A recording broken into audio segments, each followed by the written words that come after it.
Hello hello. आपने वो कहावत तो सुना ही होगा, खाली दिमाग शैतान का घर होता है। इस कहावत को सिद्ध करते हुए हम निकल पड़ते हैं आज ये योग कंपटीशन में, जहाँ पे हम ये सोचते हैं कि आज तो हम सबको मुंह की बल गिरा के ही दम मारेंगे।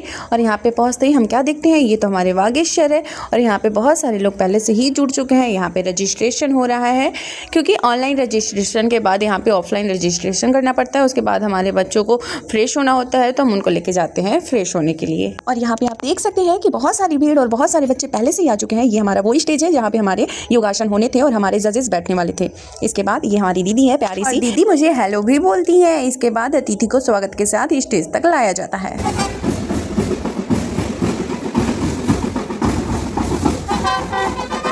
अतिथिगण अपनी जगह पर आकर विराजमान होते हैं, तभी मुझे मेरी एक सहेली मिल जाती है जो कि यहाँ पे जजेस का काम भी करती है। इसके बाद अतिथि के स्वागत में स्वागत गीत गाए जाते हैं और मंगल आरती होती है।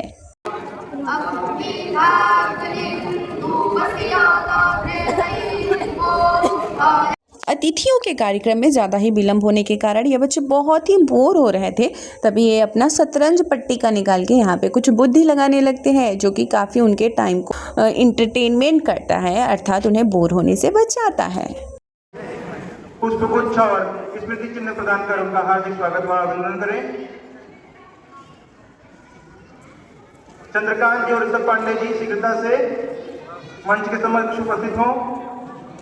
और यह जो आपको हंसता खेलता चेहरा हुआ दिखाई दे रहा है, इनका नाम है डॉक्टर दिव्य प्रभा दीदी जी, जो कि एक फॉरेनर है और ये है वनिता पब्लिक स्कूल के प्रिंसिपल। इन सभी को सम्मानित किया जाता है। उसके बाद उनके सम्मान में ये लड़कियां गीत गाती हैं। और यह जो बालक आपको करतब करते हुए दिखाई दे रहा है, इसे कहते हैं आर्टिस्टिक योगासना, जिसमें डांस के साथ योग को काफ़ी सुलझे हुए तरीके से प्रस्तुत किया जाता है। वैसे ये बहुत ही चैलेंजिंग था कि उसने अपने माथे पर दीपक जलता हुआ रखा था और उसी कड़ी में आपको यह बच्चे अलग अलग करतब करते हुए दिखाई देंगे, जो कि योग के ही भाग होते हैं। इनके पोस्चर भी एडवांस पोस्चर में ही आते हैं। इसके बाद इन प्यारे नन्हे मुन्ने बच्चों को बहुत तगड़ा भूख लग जाता है, तो ये लंच बॉक्स लाए होते हैं और ये अपना लंच बॉक्स कर लेते हैं। इसी बीच यह आदेश आता है कि सभी कोचेज आके अपने बच्चों के लंच बॉक्स ले जाएं और मैं जाकर अपने बच्चों के 7 लंच बॉक्स ले आती हूँ, क्योंकि अभी तो उन्होंने लंच बॉक्स किया ही था, ज़्यादा भूख नहीं थी, लेकिन लंच बॉक्स मिलते ही बच्चे खिलखिला उठे। और शायद ये भी इसी बात पे विश्वास करते हैं कि आन का दाना तान के खाना, मर जाना परवाह नहीं। पर कोई बात नहीं, यहाँ पे लंच बॉक्स का गुलाब जामुन पाने के लिए एक गेम खेला जाता है, पर मजाल हैं बच्चे झूठ मूठ कभी हारे उसमें कभी नहीं। बच्चे बहुत सतर्क और सावधान रहते हैं इन मामलों में, और होना क्यों नहीं चाहिए, होना ही चाहिए सतर्क और सावधान। तभी मैं सोचती हूँ कि जब बच्चे आए ही हैं गेम खेलने, तो मैं ही बहती गंगा में क्यों न नहा धो लूँ। तो मैं भी वहाँ पे अपने आसन प्रस्तुत कर देती हूँ और मुझे भी पार्टिसिपेंट का सर्टिफिकेट मिल जाता है, क्योंकि पहले से ही ऐसी कोई मेरा इंटेंशन नहीं था वहाँ पे पार्टिसिपेट करने का, पर ठीक था, मैं गई और वहाँ पे कर ली और अच्छा हुआ, ठीक था, मज़ा आया। हमारा परफॉर्मेंस होने के बाद हमारे बच्चों का परफॉर्मेंस का नंबर आ जाता है और हम उनके साथ जाते हैं उनके कक्ष में और उनको प्रोत्साहन मिलता है मेरे जाने से। और उन्होंने कोई भी आसन मिस नहीं किया, जितने भी किए परफेक्ट किए। पर जजेस को ऐसा लगा कि उनके आसनों में परफेक्शन नहीं था, पर कोई बात नहीं, नेक्स्ट टाइम जरूर जीतेंगे। सबसे बड़ी चीज़ है, कहीं भी जाइए किसी भी प्लेटफॉर्म में सबका अभिनंदन करना चाहिए। आप जितने अभिवादनशील होंगे उतना आपकी पहचान बढ़ेगी, उतना आपका लाभ होगा। इस प्रकार अपने गुरु के द्वारा दी गई ज्ञान की बातों को सुनने के बाद बच्चों को लेकर मैं घर की तरफ निकल पड़ती हूँ, क्योंकि इतना शाम हो चुका था और बच्चे बहुत ही थका हुआ जैसा फील कर रहे थे। और इतना आप देख सकते हैं, ये लाइटिंग वाइटिंग देख के आप समझ ही सकते हैं कि कितना बजा होगा।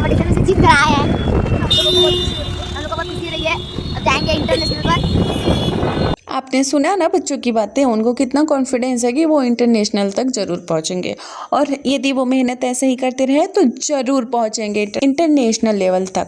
आपको क्या लगता है, ये बच्चे पहुंच पाएंगे वहां तक या नहीं?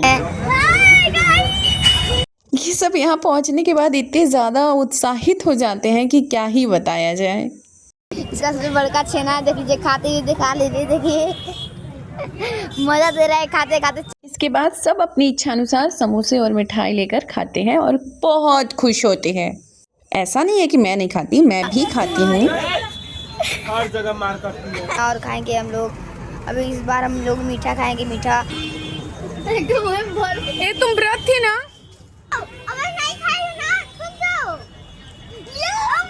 यहाँ पे पता चलता है कि ये बच्ची व्रत थी और इसका व्रत टूटने के बाद ये सब बहुत खुश होती है और ये तो बहुत ही शरारती बच्ची है। मैंने कहा दिखाओ जरा, तो ये तो बिल्कुल कैमरे में ही मिठाई लगा दे रही है।